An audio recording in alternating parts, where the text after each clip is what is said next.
दयापात्रं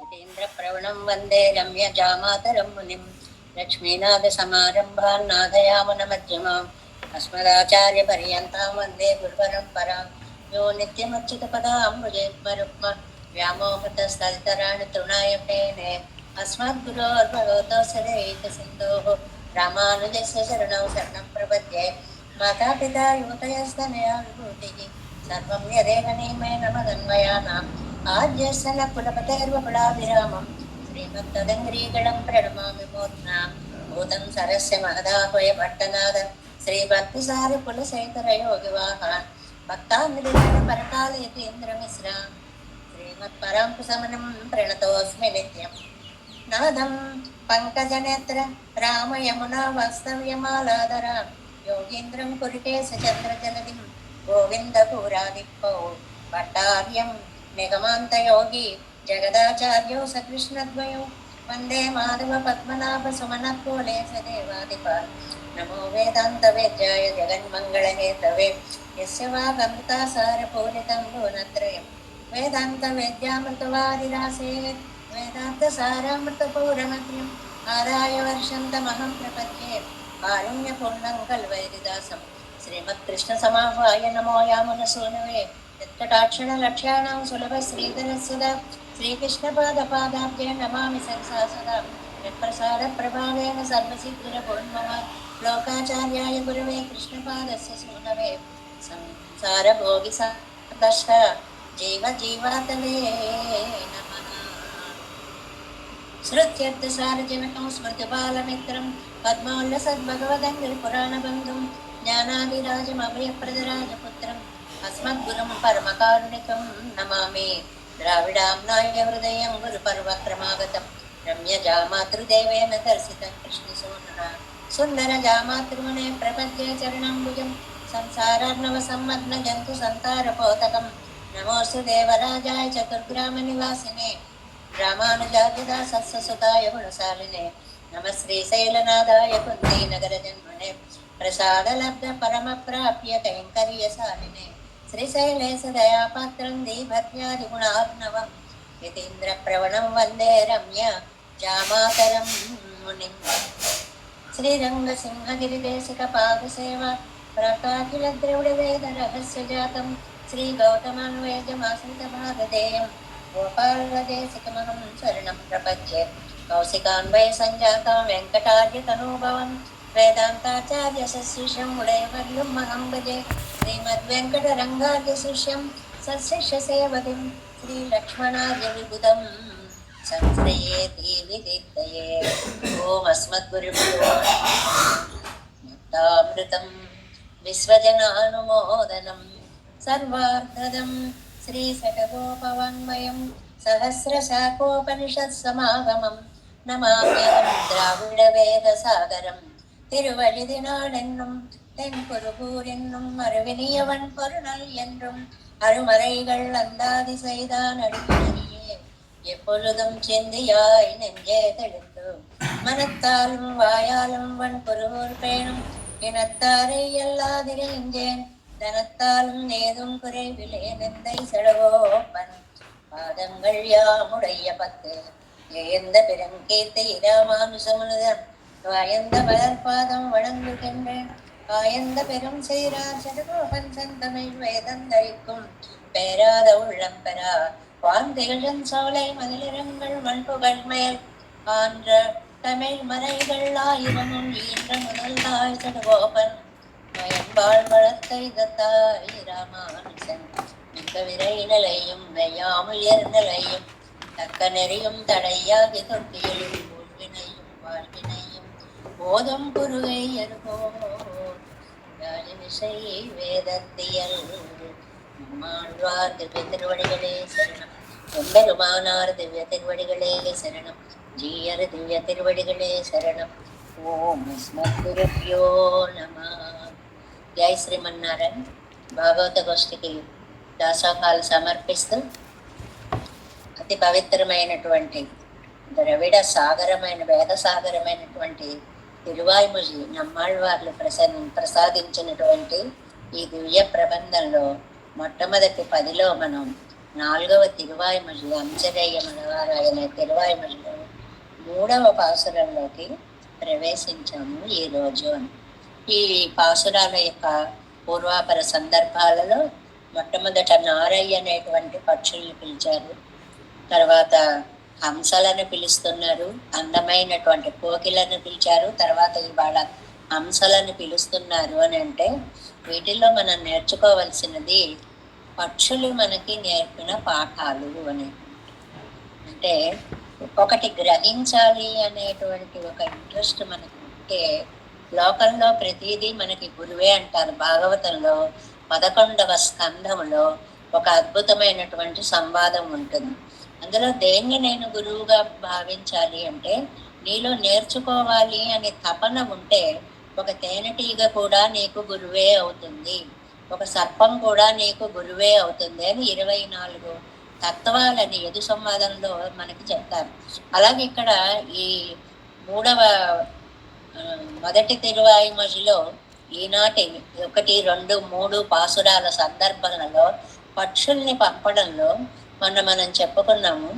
నారయ్య అనేటువంటి పక్షిని పంపడంలో దాని యొక్క తెల్లదనం తీసుకోండి, అది మనకి మానసిక స్వచ్ఛత, సాత్విక గుణాన్ని ఎలా అలవర్చుకోవాలి అనేటువంటి దాన్ని చెప్తుంది.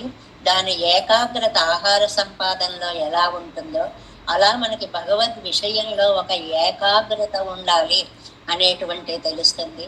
దాని రెక్కలు ఎలాగైతే అందంగా ఎగరడానికి ఆకాశ వీధిలో సహకరిస్తున్నాయో అలాగే ఆచార్యుల యొక్క 2 జ్ఞాన అనుష్ఠానం అనేటువంటి 2 రెక్కలు కూడా ఆకాశ వీధిలో అంటే పరమాత్మ అనేటువంటి స్వామి యొక్క సన్నిధిలో ఎలా ఎగురుతాయి అనేటువంటివి తెలిసిందే అని ఇలాగా ఒక్కొక్క పక్షి.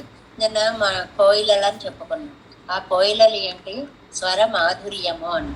మాధుర్యము అంటే కంఠం తీయగా ఉండడం ఒకటే కాదు, మంచి తీపి కంఠంతో నానా దుర్భాషలు ఆడితే దానివల్ల లాభం ఏమీ ఉండదు.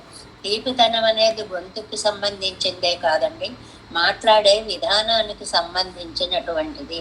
ఇతరుల మనసు కష్టపెట్టకుండా సాత్వికంగా మాట్లాడము అనేటువంటిది ఒక తపస్సు లాంటిది అని భగవద్గీతలో మనకి 17వ అధ్యాయంలో చెప్తారు. కాబట్టి కోకిలను చూసినప్పుడు లోకంలో రూపు కాదు ముఖ్యము, దాని యొక్క గుణము చాలా ముఖ్యమైనటువంటిది.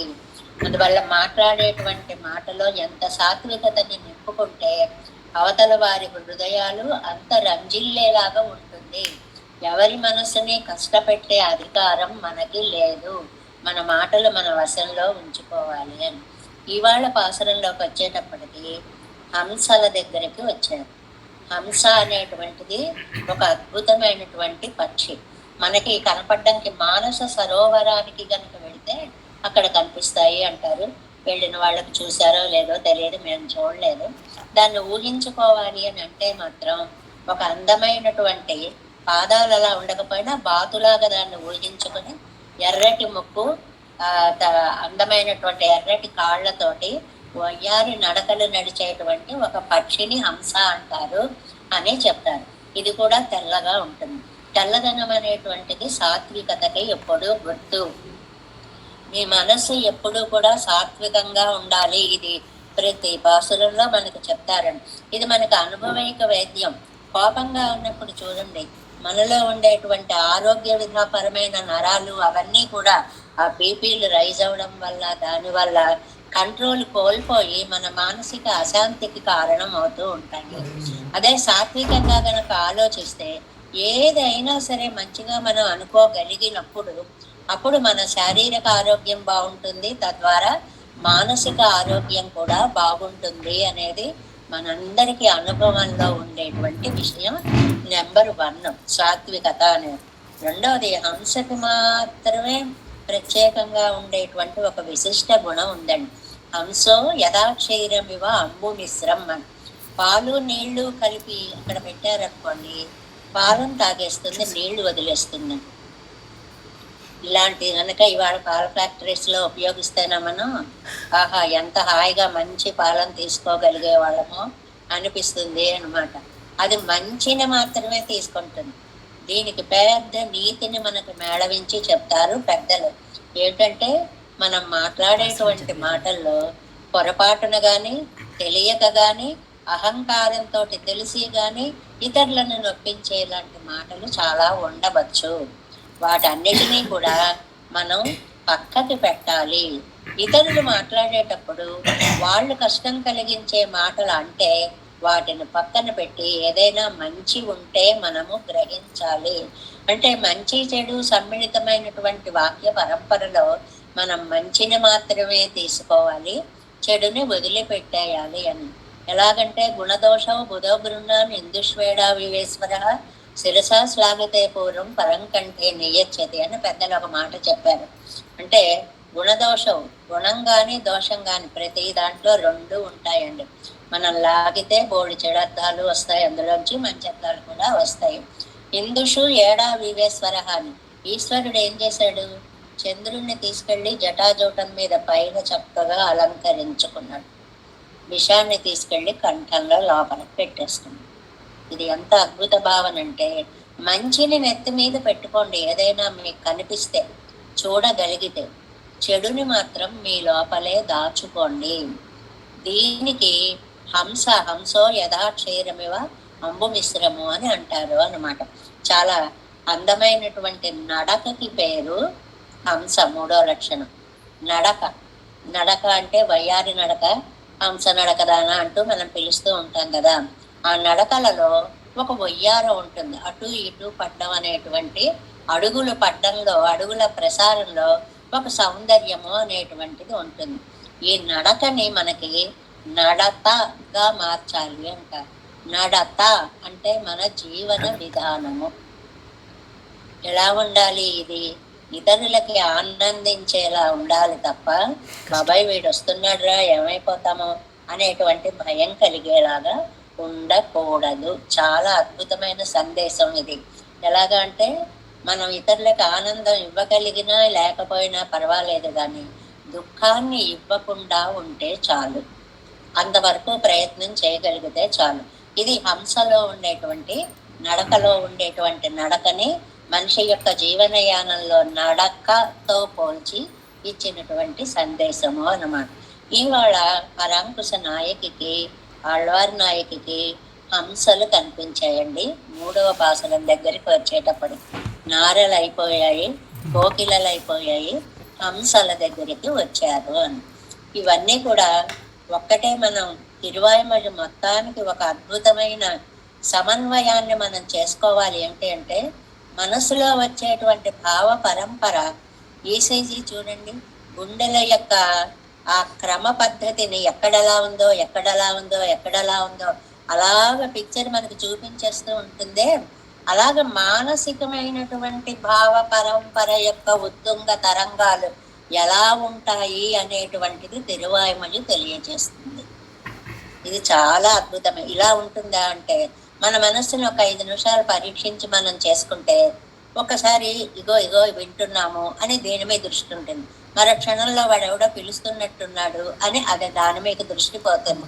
అలా కాదు, ఏదో అడుగుతున్నాడు ఇవ్వాలి అని క్షణంలో కొన్ని వేల ఆలోచనలు మానసిక భావంగా ఎలా వస్తూ ఉంటాయో, ఆళ్వార్లకి పెరుమాళ్ళ విషయంలో అలాగా ఒకసారి సందేహం, ఒకసారి ఆనందం, ఒకసారి ఆర్తి. ఇప్పుడు శోభ గారు చదివారు, ఎంత ఆర్తిగా చదివారు అన్నారే, నిజంగా చాలా బాగుంటుంది అనమాట. అలా వింటుంటే చెవులకి ఎంతో సంతోషంగా ఉండేలాగా.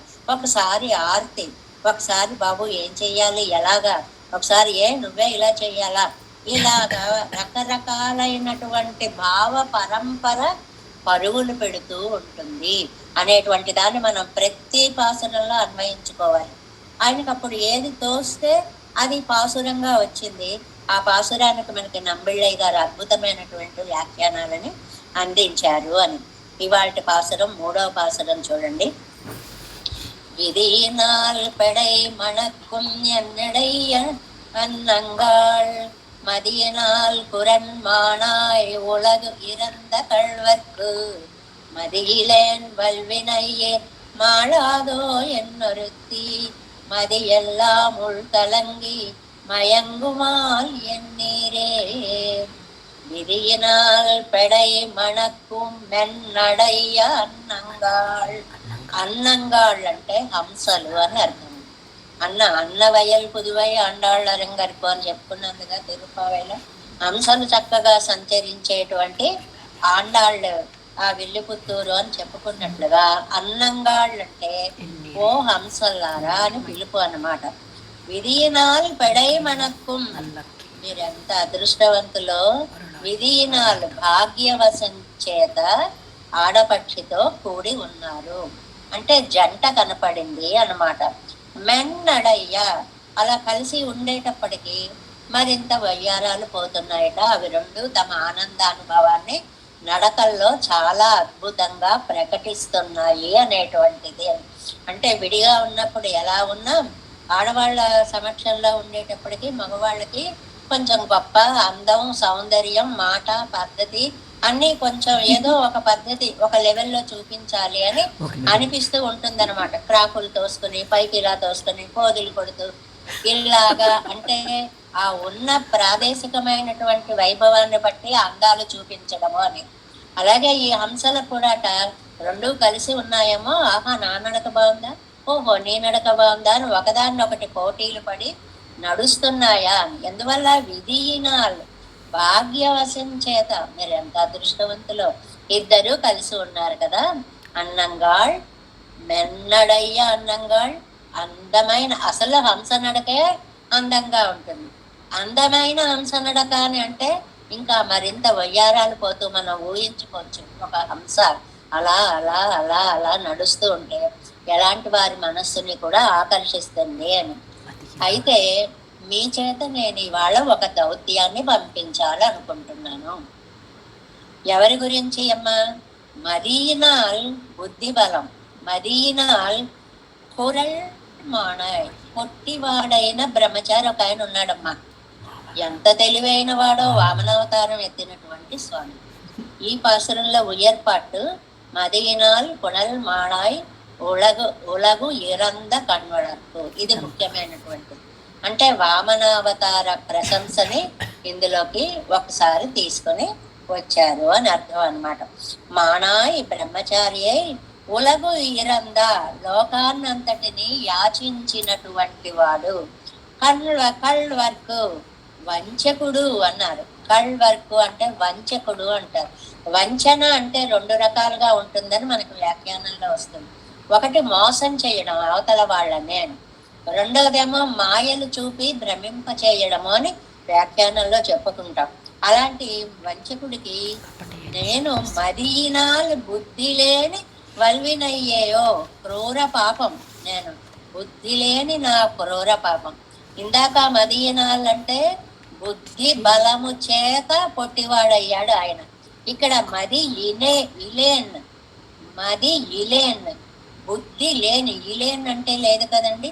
బుద్ధి లేనటువంటి నా యొక్క క్రూర పాపం చేత మాళాదెన్ను అని, అది నశించే పాపం కాదు నీది, నువ్వు అనుభవించి తీరవలసినదే అని ఒరిత్తి ఒక ఆవిడ మరియల్లా ముల్కలంగి, బుద్ధి అంతా లోపల కలత పొంది మయంగుంది అన్నేరు, మోహపడిపోయి ఎలాగ మూర్చపడిపోయి ఉందయ్యా అని చెప్పండి. అంటే ఏం చెప్పమన్నారు? ఇందులో 3 పాయింట్స్. ఒకటి పిలిచింది హంసలని, రెండవది ఆ హంసల యొక్క అందమైన మంద గమనాన్ని, మూడవది చాలా తెలివితేటలుగా వామనుడైనటువంటి స్వామిని తలచుకుని నేను నా పాప వశం చేత ఇలాగా అయిపోయాను. ఆయన కోసమనే ఒక ఆవిడ విరహ బాధ అనుభవిస్తోంది. ఎంత విరహ బాధ అంటే మది ఎల్లాం కలంగి, అద్భుతమైన ప్రయోగం అంటారు నేను వ్యాఖ్యానంలో.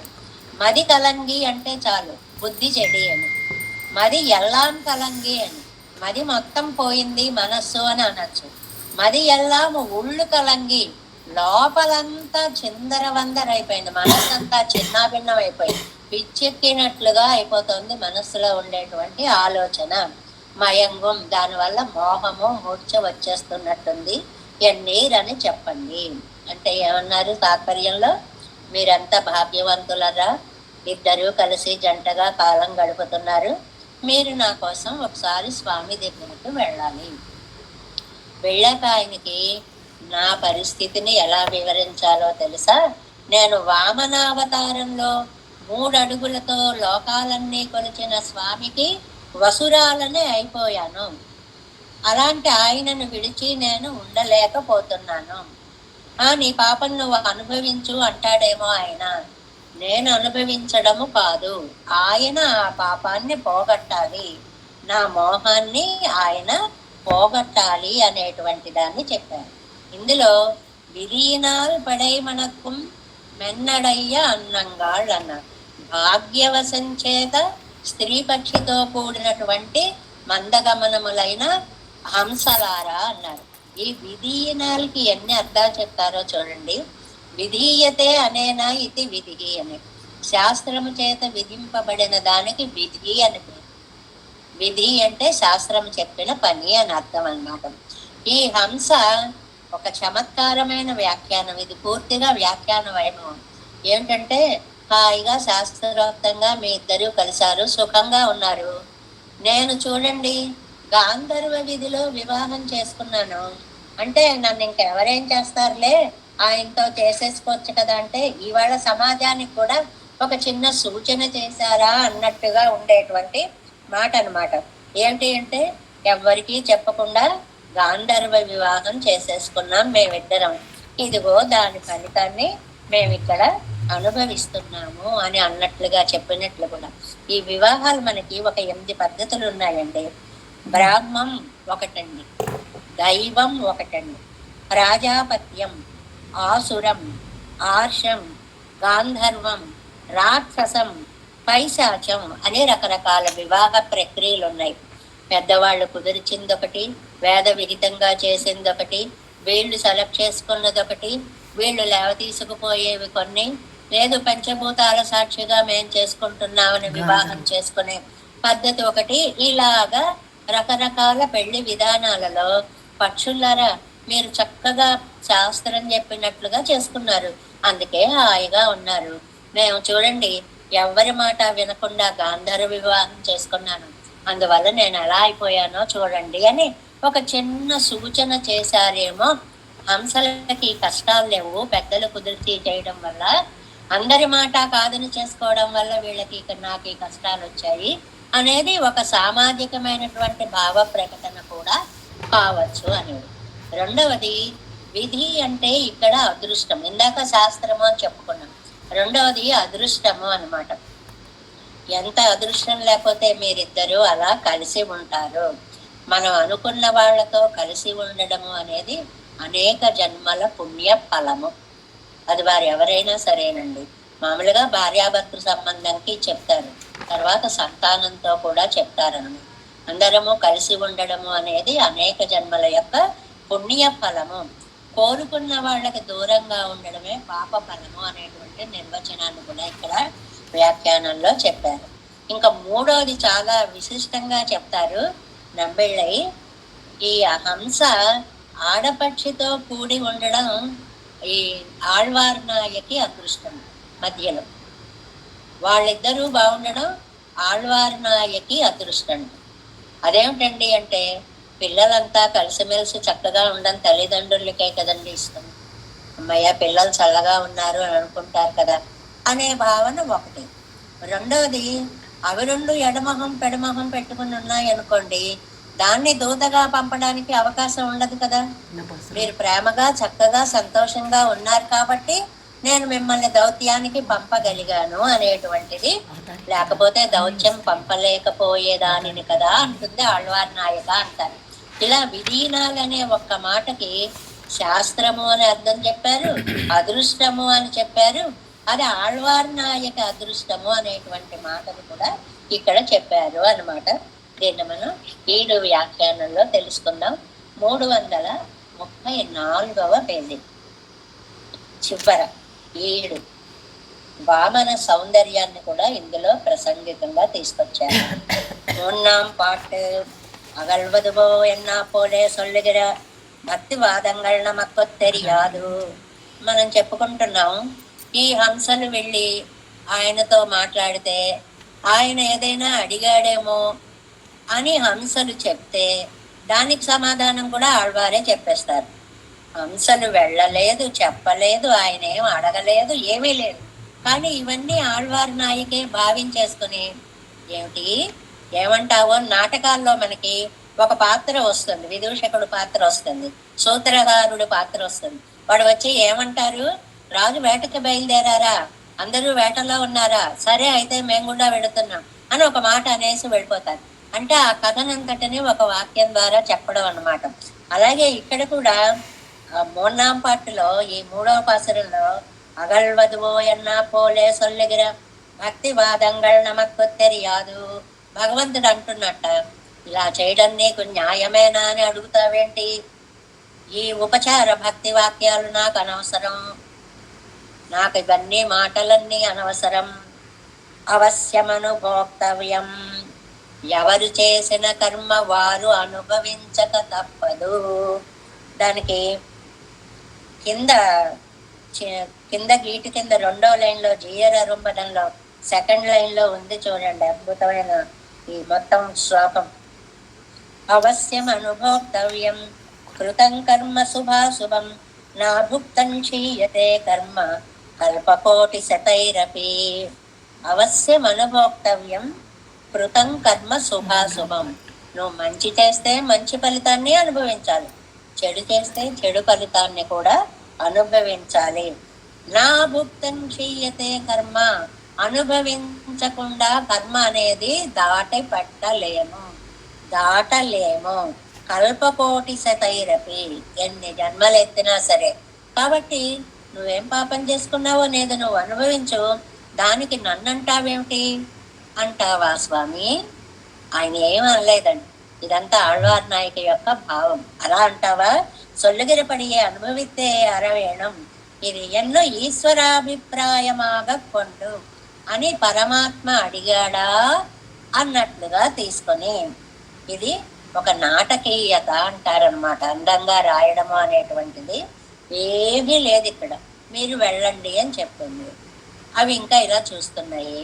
ఏంటి చూస్తారు, మీరు వెడితే నా కర్మ నేనే అనుభవించాలి, ఏం చేస్తుంది అనుభవించక అని అంటాడు స్వామి, అందుకోసం ఆగిపోయారా, అయితే నేను చెప్తున్నా వినండి అని.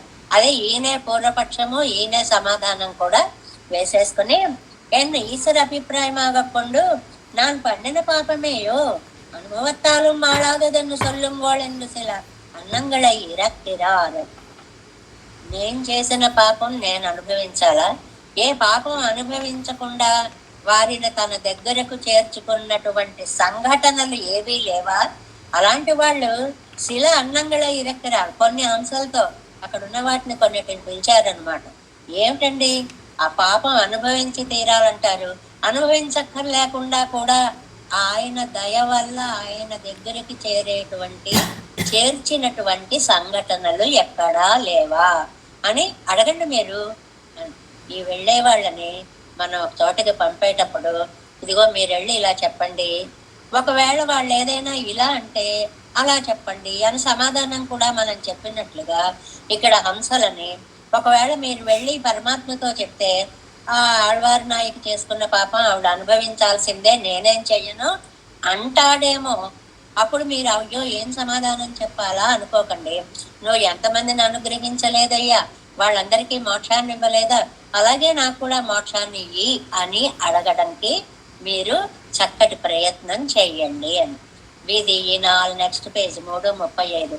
விதியினால் நீங்கள் శాస్త్రం చొల్లుகிறபடியே కలక్కయ్యాలే పిరివిందియే ఇరింది కోళ్ళు. మీరు శాస్త్రం అంటే భోగ శాస్త్రము, ఆనందంగా ఉండడము అని అర్థం అన్నమాట. ఇక్కడ కలక్కయ్యాలే పిరివింద్రికే ఇరింది గోళ్, మీరిద్దరూ కలిసి ఉన్నారు కాబట్టి ఎడబాటు అనేది లేదు కాబట్టి మీకు నా బాధ తెలియదు, నేను ఎంత బాధపడుతున్నానో మీరు తెలుసుకోవాలి. இவன் அடைவு கட கலக்கையிరే ఎనకు పిరువు వందరింగిరాళ్ళు. ఆయన వల్లే కదండి, ఆయన వచ్చి వెళ్ళడం వల్లే కదండి నాకు ఇంతటి ఎడబాటు, బాధ, విరహము, విశ్లేషము, దుఃఖము అనేటువంటివన్నీ కూడా కలుగుతాయి. ఎన్నుడయ్య భాగ్యతాలే ఎన్నుదల్. ఇంకోటి ఇందాక 3 పాయింట్స్ చెప్పుకున్నామే. విధియనాలకి ఒకటి శాస్త్రము అని, రెండవది అదృష్టము అని. ఆ అదృష్టము మాట ఇది, ఉంగళుడే భాగ్యతాలే ఎన్నుదల్. మీరు ఎంత అదృష్టవంతులో, చక్కగా ఇద్దరు కలిసి ఉన్నారు.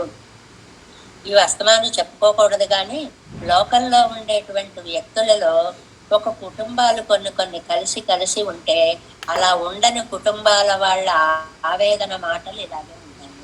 మీకేమమ్మా, మీరెంత అదృష్టవంతులు.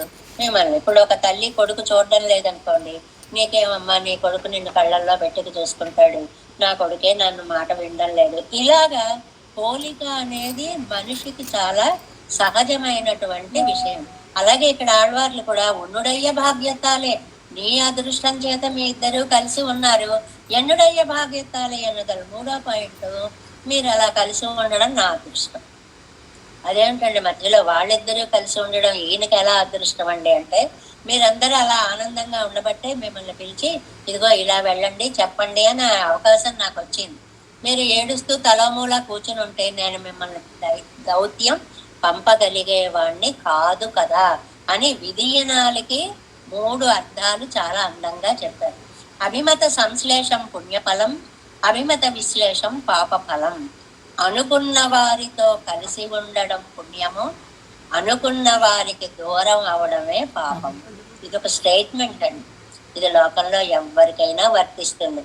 అది భార్యాభర్తృ సంబంధం కావచ్చు, పితాపుత్రు సంబంధం కావచ్చు, యజమాని సేవకుడు సంబంధం కావచ్చు, ఏ సంబంధమైనా కావచ్చు. కోరుకున్న వారితోటి కలిసి ఉండడమే పుణ్యము, కోరుకున్న వారికి దూరముగా ఉండడమే పాప ఫలము. தங்களுடைய சுகிருத்தத்தாலே அன்றையே இவை சேர இருக்கிற విరుப்பு భాగ్యమాగవుమాం. అది ఏమిటంటే, నా అదృష్టం చేత మీ ఇద్దరు కలిసి ఉన్నారు. ఎలాగండి? பெருமாள் பிறந்தியை பிறந்த கடலும் மலையும் மறித்து கொண்டு வாரானிற்க செய்தே ராஜதாரங்களை இழந்த மகாராஜரை கண்டு அவர் குறை தீரத்த பின்பிரே தம் మిషబిల్ నెంజు సెండ్రదు. ఒక్క వాక్యం ఇచ్చేసారండి రామాయణంలోకి వెళ్ళిపోయి. ఇప్పుడు సీతామాతని రావణాసురుడు ఎత్తుకొని పోయాడు. ఎత్తుకొని పోయిన తర్వాత కథంతా జరిగింది. రాముడు వచ్చాడు, సుగ్రీవుణ్ణి కలుసుకున్నాడు. కానీ ఆ సుగ్రీవుడు ఆనందంగా ఉండి ఉంటే, కలుసుకున్నప్పటికే ఆనందంగా ఉండి ఉంటే ఆ కార్యం ఇంకా తొందరగా జరిగేది. అలా జరగలేదు. ముందు సుగ్రీవుడి దుఃఖాన్ని తీర్చవలసి వచ్చింది. అది పాయింట్ ఇక్కడ. ఏమిటంటే, ఆనందంగా ఉన్న వ్యక్తికి పని చెప్తే టక్కుమని చేసేస్తాడు. దుఃఖంతో మునిగిపోయిన వ్యక్తికి చెప్తే ముందు వాడి దుఃఖాన్ని తీర్చి అప్పుడు నువ్వు నాకు ఈ పని చేయాలిరా అని చెప్పాల్సి వస్తుంది, లేట్ అవుతుంది.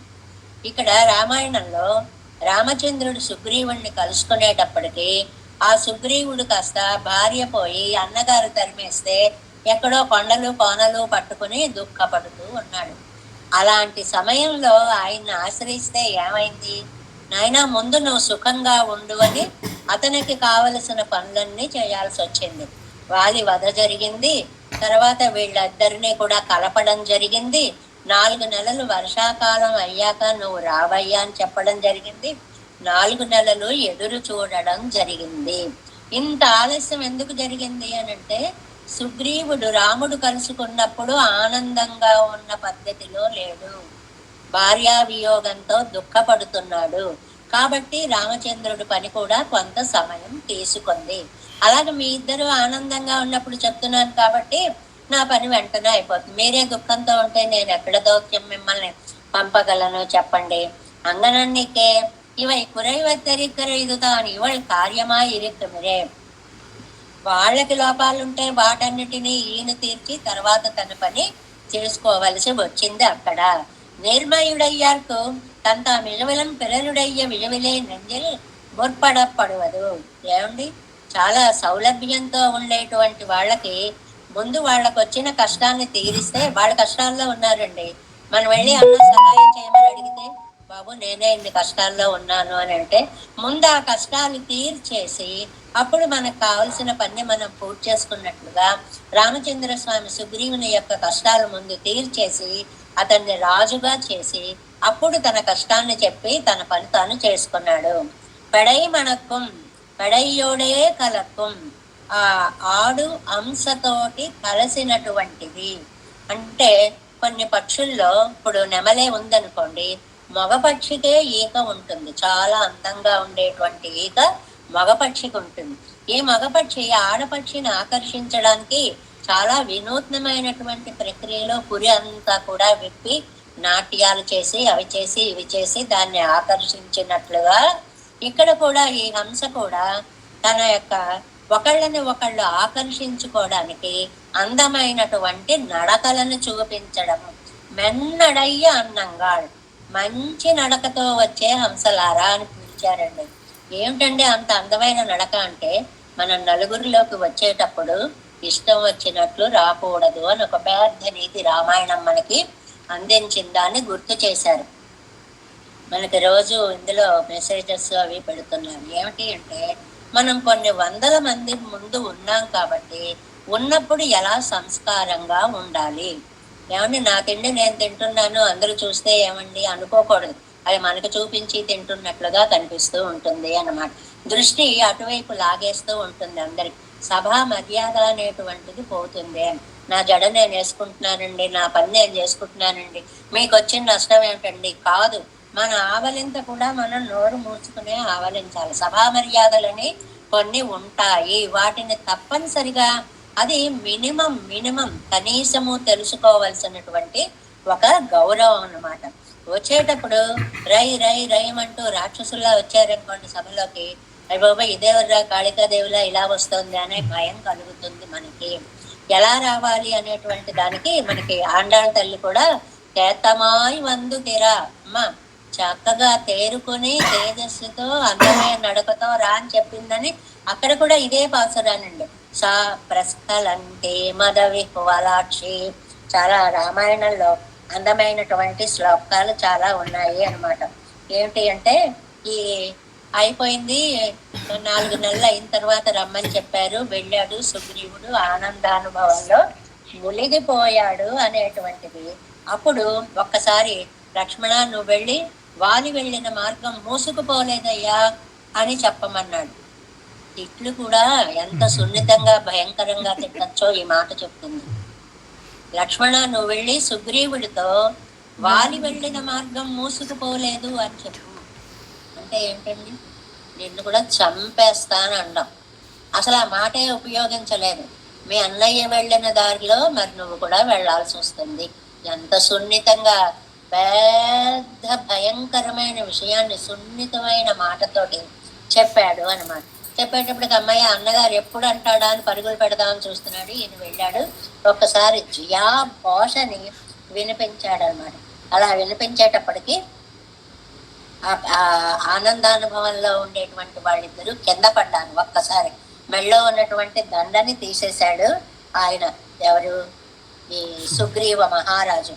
బాబోయ్ ఇంతవరకు వచ్చింది, నేను ఏం చెయ్యాలో, ఎలాగో ఇతన్ని ఎలాగా కోపాన్ని పోగొట్టాలో అనేటప్పటికీ అతనికి చాలా ఆనందంగా ఒక్కసారిగా భార్య సలహా అడుగుదాము అనే ఆలోచన వచ్చింది. ఏదైనా సరే ఒక కష్టం వచ్చినప్పుడు భార్యలు సహకరించడాలు అనేవి చరిత్రలో మనకి కొన్ని కనిపిస్తూ ఉంటాయి అన్నమాట. అప్పుడు ముందు నువ్వు వెళ్ళి లక్ష్మణుడి కోపం తగ్గించు, అప్పుడు నేను వస్తాను అని అంటే ఆవిడ ఎలా వచ్చిందో చూడండి. సా ప్రస్ఖలంతి మద విహ్వలాక్షి ప్రలంబ పాంచి గుణ హేమ సూత్ర. పక్క మీద నుంచి లేచిన ఆవిడ లేచినట్లు నగలు గాని వస్త్రాలు గాని సరిదిద్దుకోకుండా సలక్షణ ఆనందానుభవ గుర్తులన్నీ ఒంటి మీద పెట్టుకుని లక్ష్మణ సన్నిధానం జగామ తారా నమితాంగయష్టి. తారా జగామ నమితాంగయష్టి. కొంచెం అలా వంగి అలా అలా అలా వచ్చేటప్పటికి బాబా ఇలాంటి రూపం చూడాల్సి వచ్చింది అని లక్ష్మణ స్వామి తల వంచుకున్నాడు. ఆ తల వంచుకోవడం ఆయనలో కోపం భూమిలోకి పోయేలాగా అంటారు అందంగా. అలా కోపం పోయిందనమాట. అప్పుడు ఆవిడ చెప్పింది, ఏవో నాయనా నీకు తెలీదు అది ఇదని తన సుఖాల గురించి కష్టాల గురించి అన్నీ చెప్పుకుంది.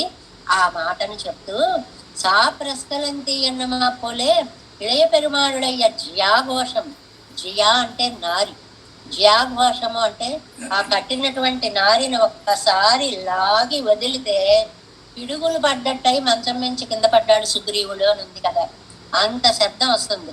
జాఘోషం పట్టిన అనంతరం மதுபானமத்தாலே வந்த கலக்கம் தெளிந்து கழுத்தில் మాలయ్యం అరుత పొగట్టు మెళ్ళవో మాలలు దండలు అవన్నీ సువాసనలుగా అన్ని వేసేసుకుని ఉన్నాడు. అవన్నీ తెంపేసట గబగబగా. బాబాయ్ ఇలాంటి స్థితిలో ఉన్నానంటే లక్ష్మణుడికి ఎక్కడ కనపడుతుందో అని మామూలు వాడై ఈ చేతుకు నా మున్నెక్క వండాదు. అయ్యి బాబోయ్, ఈ లక్ష్మణుడు ముందు నేను వెళ్ళడం మంచిది కాదు.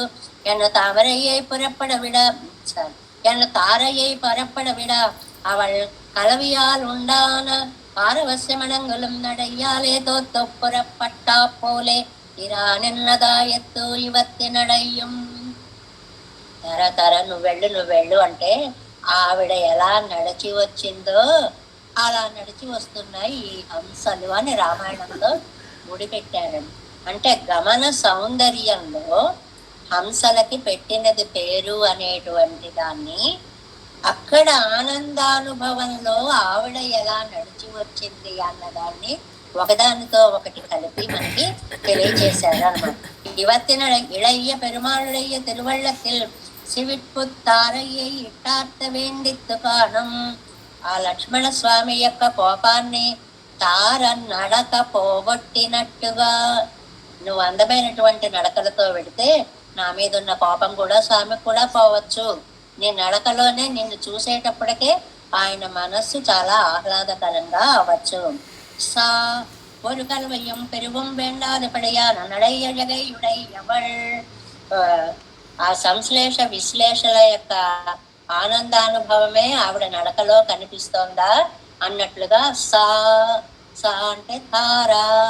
ఆ తార ఎలా వచ్చింది? ప్రస్కలంతి తొట్రుపాటు పడుతూ, మధుపానం చేత తొట్రుపాటు పడుతూ, అదంతా శారీరక స్థితి. ఆ నడక ఎలా ఉంది? తొట్టు పడుతూ అటు ఇటు అడుగులు వేస్తూ హంసలాగా నెమ్మదిగా నడిచి వచ్చినట్లుగా. ప్రస్కలంతి సంశ్లేషత్తాలు ఉండాన తువచ్చియాలేదడు మరి. ఆ సంశ్లేష దూరం కావలసి వచ్చిందే అని బాధపడి అలమేలడియాగా ఇట్టు వందాళ్. రావాలి కదా, పని పూర్తి చెయ్యాలి కదా, తప్పనిసరిగా ఈయన కోపాన్ని పోగొట్టాలి కదా అన్నట్లుగా నడచి వస్తున్నటువంటి తార. మద విహ్వలాక్షి, ఆవిడకి ఇంకా కొన్ని విశేషణాలు చెప్పారు. మద విహ్వలాక్షి మధుపానాదిగళాలే తழுத்த నోక్కయ్యుడై ఉడయ్యళా ఇరుందాళ్. బాగా మందు సేవించడం వల్ల, మధువుని ఆస్వాదించడం వల్ల కళ్ళు అటు ఇటు తిప్పుకుంటూ అవి తిరిగిపోతున్నాయి. వాటిని తిప్పుకుంటున్నట్లుగా ఈవిడ నటిస్తూ వస్తోంది. ప్రలంబ కాంచీ గుణహేమ సూత్ర అరై నోల్వడ మిழுப்புண்டு వరుప్పండు పడుకై ఇర్కిడందపడియే పేణాదే వందాళ్ళు. అరై నోల్వడ మిళ్ళం అంటే కాంచీ గుణ హేమ సూత్ర అన్నదానికి తమిళం అన్నమాటది. నడుం నుంచి కిందకి వడ్డాన్నం అయితే ఫుల్ గా రౌండ్ గా ఉంటుంది. కాంచి ఇక్కడి నుంచి మళ్ళీ కిందకి ఓ పక్కకి పెట్టుకునేటువంటి నగలు ఉంటాయి. మనకి శ్రీగుణరత్న కోశంలో కూడా వీటన్నిటిని భట్టర్ వారు అద్భుతంగా వర్ణిస్తారు. అలాంటి కాంచీ గుణ హేమ సూత్ర అది ఆ కొన్ని లైన్లు ఉంటాయి కదా, ఒకదానితో ఒకటి చిక్కుపడిపోయేలాగా ఉండేటువంటి దానితోటి సలక్షణ సంభోగ చిహ్నంగా కాండలాంబడి వందాళ్. లక్షణాలు అంటే గుర్తులు, పెరిగిన బొట్లో పడిపోయిన పువ్వులో ఆ గుర్తులతో సహా వచ్చింది.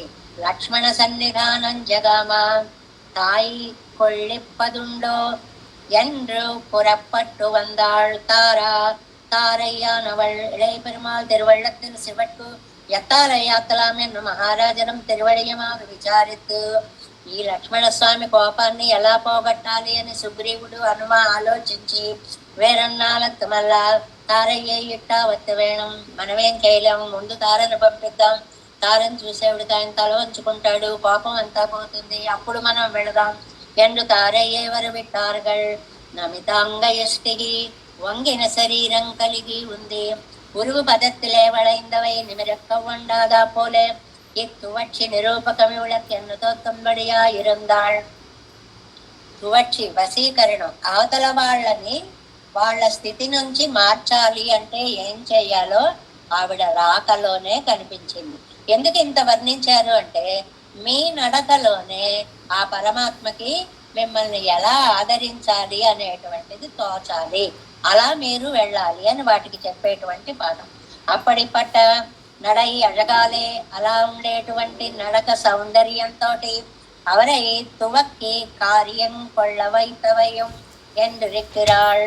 కాబట్టి అలాంటి నడకతోటి దీర్ఘ దర్శనం కలిగినటువంటి మీరు, దీర్ఘ దర్శనము అంటే ముందు చూపు బాగా కలిగినటువంటి మీరు, అంటే పరమాత్మని మీరు ఎలా ఆకర్షించాలో తెలుసుకొని వెళ్ళండి అని హంసలకి చెప్తుంది. మదీనాల్ అవర్ చాలా దూరదర్శిகள் కిడిగోళ్. అబ్బో ఎంత దూరదృష్టోనండి ఆయనకి. రావణనే పోలే తల ఎరుత్తు విడవండాదపడి ఇక్కడి నుంచి వామనావతార ప్రశస్తి తీసుకొస్తున్నారు.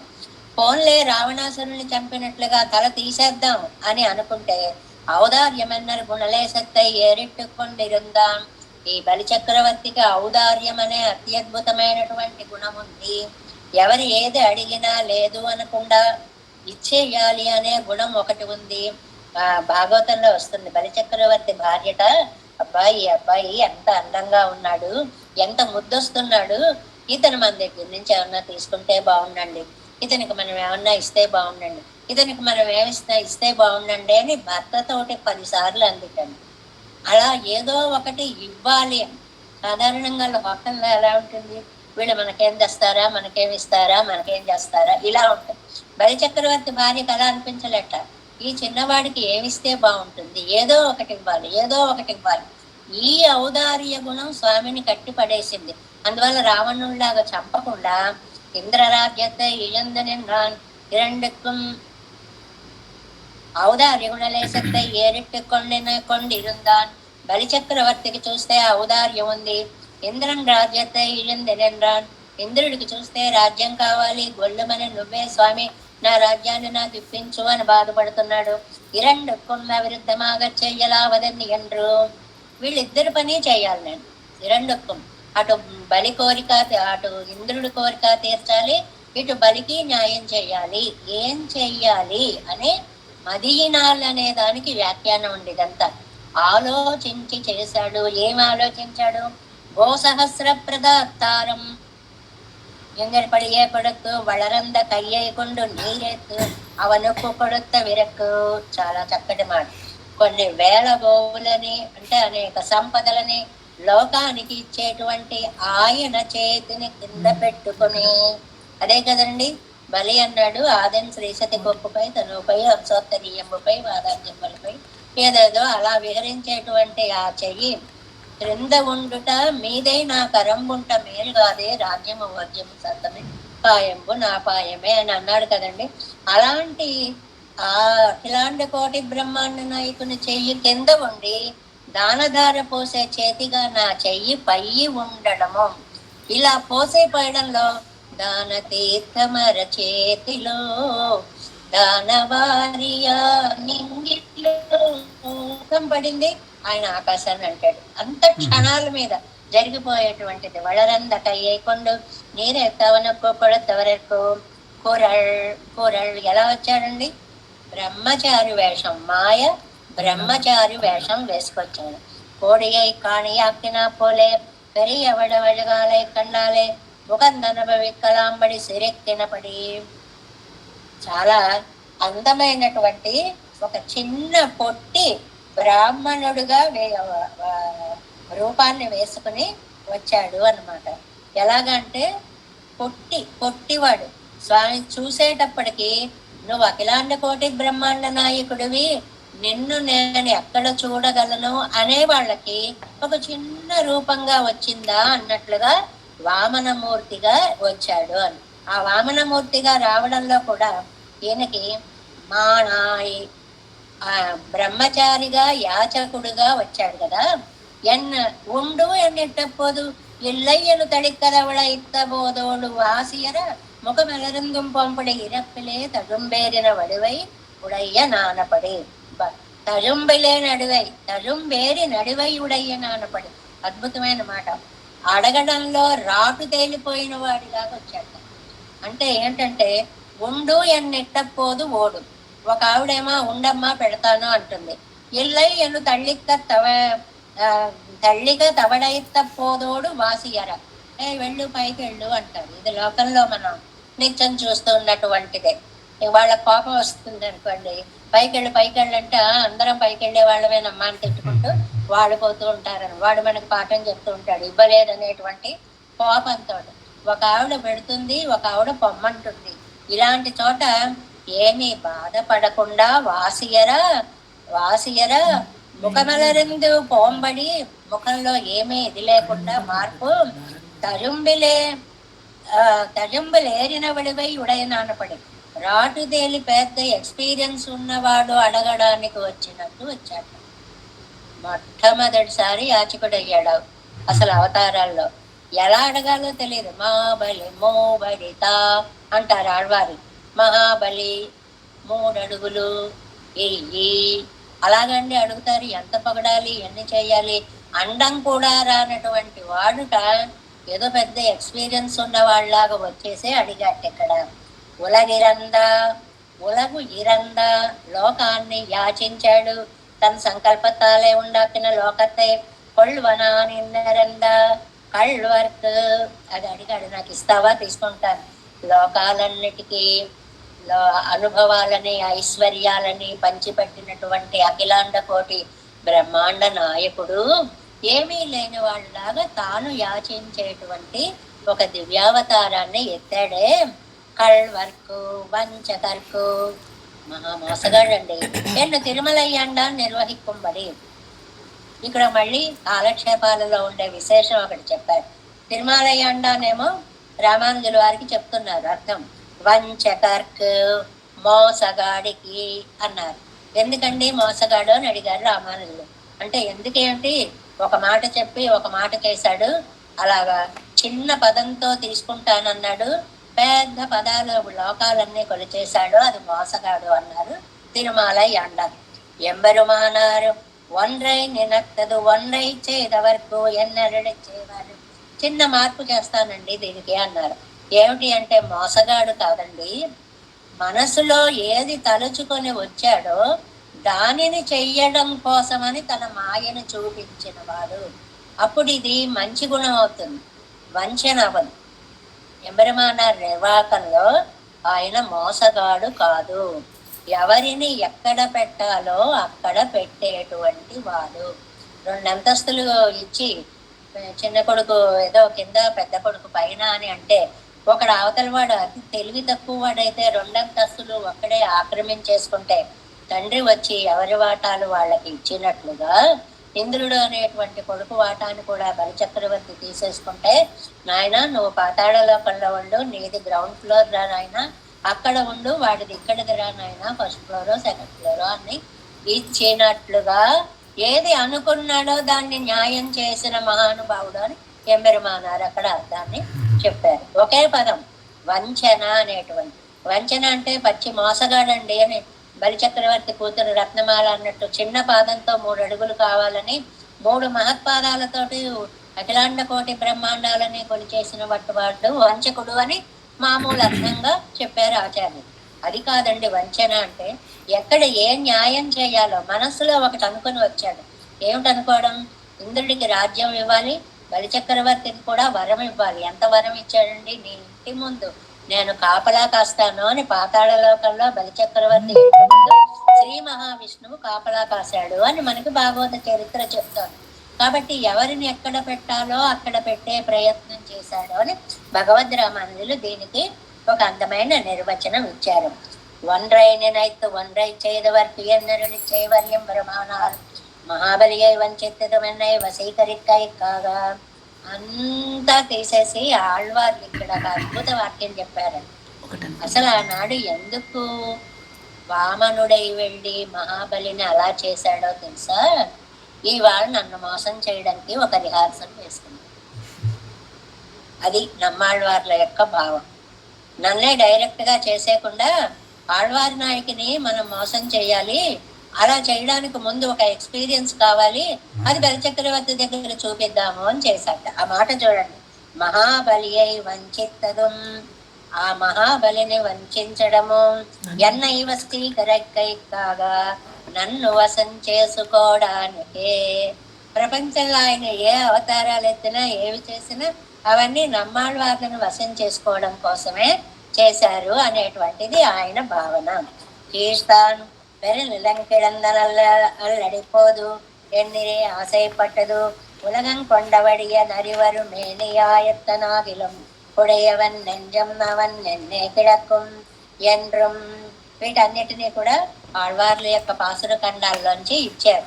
ఎందుకు ఇవన్నీ చేశాడు అంటే, నా మనస్సును దోచుకోవడానికి ఎలాగా కొంత ఒక రిహార్సల్, ఒక స్టేజ్ ప్రోగ్రామ్ చేసేటప్పుడు ముందు ఒక రిహార్సల్ చేసుకుని ఇలా చేస్తే బాగుంటుంది, ఇలా చేస్తే బాగుంటుంది అని అనుకున్నట్టుగా ఆ అవతారాలన్నిటి ఆ పనంతా చేసి ఎందుకో తెలుసండి, ఆళ్వార్ నాయకు మనస్సుని దోచుకోవడం కోసమే ఇవన్నీ చేశాడు. ఇది అద్భుతమైనటువంటి సమన్వయము అని. అన్నరుకాల్ వైయం మళంద పిరాన్ వారానన్ నరుకాల్ సొల్లాదులకు ఎండ్రుమరే ఇవర్ కిడప్పదు.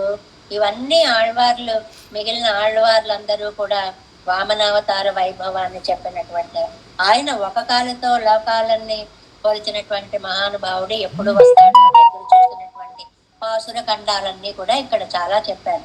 తిరుమంగయ్య వారం మున్నరం కరుళరువాయి కురుள் உருவாய் மூவடமன் கொன்ன அளந்தமன்ன சிரித்தைக்கே மாலாகிப்போயன் மாலாகி பொன்பயந்தேன் என்று இவர்கள் எல்லாரும் ఈడుపడువది ఇచ్చేయరు. ఈ చేష్ట, ఈ వామనుడై లోకాన్ని కొలిచినటువంటి చేష్టకి తిరుమంగయ్యాళ్వార్లు పరవశించారు, పెరియాళ్వార్లు పరవశించారు. అమ్మ ఆండాళ్ తల్లి అయితే తిరుపవైలో 3 సార్లు, ఒక్కొక్క పదిలో ఒక్కొక్కసారి ఓంగి ఉలగళందా మొదటి 10 పాసురాల్లో, అంబరమూడలు తోంగి ఉలగళందా తర్వాత 20 పాసురాల్లోపు, తర్వాత అండ్రి ఉలగమళందా 30 పాసురాల లోపు, ఇలా 3 సార్లు. అసలు వామనావతారం అంటే ఎంత ఇష్టమో ఆండాళ్ తల్లికి అని చెప్పినట్లుగా ఆళ్వార్లందరూ కూడా ఈడుపడినటువంటి అవతారాన్ని వామనావతారంగా, ఈడుపడుట అంటే వ్యామోహ పడుట అని అర్థం. మదిలేన్, ఇంకా ఇందాక మది ఇనాల్, ఆ వామనుడి యొక్క తెలివితేటల చేత అలా రూపం ఎత్తి వచ్చాడు. నా దగ్గరకు వస్తే మది ఇలేన్, నాకు ఏమాత్రము ఆలోచన బుద్ధి లేదు, వెళ్ళేటప్పుడు నువ్వు వెళ్ళడానికి వీలు లేదు అని అసలు ఆపేస్తే ఇంత గొడవ వచ్చేది కాదు కదా. ఆ శక్తి లేకపోయింది నాకు, నన్ను కాస్త వదిలి వెళ్ళిపోయాడు. అప్పుడే నేను జాగ్రత్త పడి ఉంటే ఇంత పరిస్థితి వచ్చేది కాదు. మరి ఇలేన్ తిరిగిన సమయత్తులే పోగాదే కొళ్ళు, వెళ్ళే సమయంలో వెళ్ళొద్దు నువ్వని ఎండ్రానే అగలి పాడుపడాదొయ్యాల ఆ ఇత్తిరే అరువు కేడి యానై, బుద్ధి లేని దాన్ని అయిపోయాను. ఆ మాత్రం ఆలోచన అప్పుడు రాలేదు. మనం అనుకుంటూ ఉంటాం ఒక పని ఇక్కడ చేస్తే బాగుంటుందండి అని అనాల్సింది, అయ్యో అనలేకపోయాను. అలా జరిగిపోయిన తర్వాత అనుకున్నట్లుగా ఈవిడంటోంది, వెళ్ళేటప్పుడే స్వామిని వెళ్ళనీయకుండా చేస్తే నాకు ఇంత బాధ ఉండేది కాదు. వల్వినయ్యే మాళాదో ఇవడ దీర్ఘ చింతయంతిగా ఎత్తు. నమ్మాళ్వార్లకి దీర్ఘ చింతయంతి అని పేరు, దీర్ఘ చింతయంతి అని పేరు. ఇందువల్ల మనం చాలా సార్లు చెప్పుకున్నాం. ఏమని? ఎల్లై చెదిరియాయి గురుదర్శనத்திலே ముడందాళిరే అవళ్. ఆవిడ గురుదర్శనము అంటే అత్తమామ, చింతయంతేను కానుందండి. అందరూ కృష్ణుడు వేణుగాను విని పరిగెట్టుకుని వెళ్ళిపోతున్నారు. ఈవిడు కూడా వెళ్ళిపోదాను, వెళ్ళేటప్పటికి తక్కువని తలుపులు వేసేసారు అత్తమామలు. గురుదర్శనத்திலே ముడిందాళిలే అవళ్. అత్తమామల యొక్క నిర్బంధం చేత పాపం ఆవిడ వెళ్ళలేకపోయింది.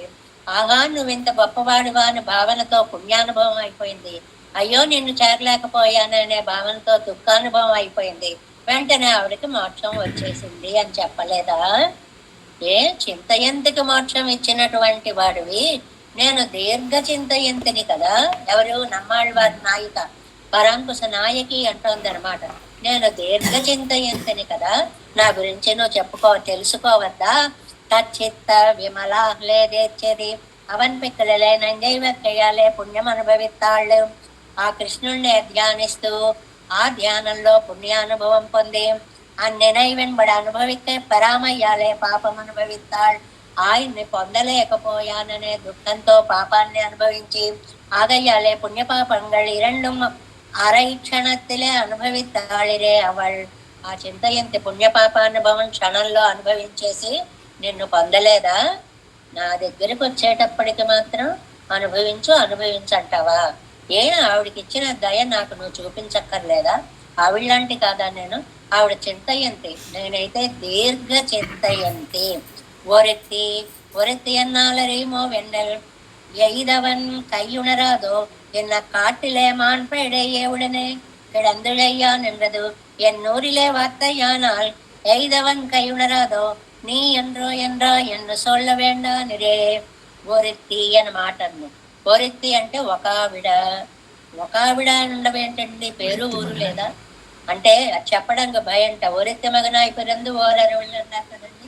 అక్కడ యశోదమ్మకి పెంపకమా, దేవకి దేవికి జననమా, లేకపోతే చెప్పడానికి భయం వేసి అక్కడ చెప్పనట్లుగా ఇక్కడ ఆళ్వార్ నాయక్ కూడా ఒరెత్తి ఒక ఆవిడ ఇక్కడ పడేడుస్తోంది అని చెప్పు. ఎవరు? సంసారులకి కష్టం లేదు, వాళ్ళు సంసార సుఖాల్లో మలిగిపోయారు. నిత్య సూర్యులకి కష్టం లేదు, వాళ్ళు ఎప్పుడు కలిసే ఉన్నారు. వాళ్ళిద్దరికీ లేని బాధ నాకు వచ్చి పడింది. నీకు దూరమై నేను ఇలాగా చాలా తల్లడిల్లిపోతున్నాను. నీ ఎండ్రో ఎందా ఎన్ను సొల్ల వేండావిరే. ఇగో దీనికి కారణము కూడా నువ్వే కదా అని మీరు అంటే చాలు. ఒక ఆవిడాన్ని నా గురించి చెప్పండి. ఎందుకంటే వేటాడిన పుట్ట ఒక లేడీ అక్కడ బాణం తగిలి విలవిల్లాడుతోంది అని తెలిస్తే, ఓహో నేను వేస్తున్న బాణం తగిలిందన్నమాట అని తెలుసుకున్న వేటగాడిలాగా నన్ను ఇంత బాధ పెట్టాను అని తెలుసుకుని ఆయనే బయలుదేరి వస్తాడు. ఎందువల్లంటే ఆయన వల్లే ఆ లేడీ బాధపడింది, ఈయన వల్లే నేను బాధపడ్డాను. ఒక ఆవిడని చెప్పండి చాలు, ఆయనకు తెలిసిపోతుంది నేను అన్న విషయం. సంసార విభూతులు ఇళ్ళాలు ఉళ్ళాలు ఇవళ్ళు ఒరెత్తయ్యమెరే. ఈ సంసారంలో ఉండి ఇలా బాధపడే ఆవిడ ఈవిడక్కడే కదా. సంసారిகள் పురంబే అన్యపరర్. ఈ సంసారులు ముందే విషయాలలో ములిగి ఉన్నారు. నిత్యసూర్యులకు విశ్లేషం ఇల్లై. నిత్యసూర్యులకైతే ఎడబాటే లేదు.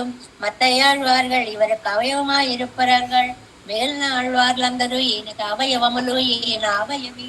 అంటే నమ్మాళ్వార్ల అనుభవం, అందరి ఆళ్వార్ల యొక్క అనుభవం.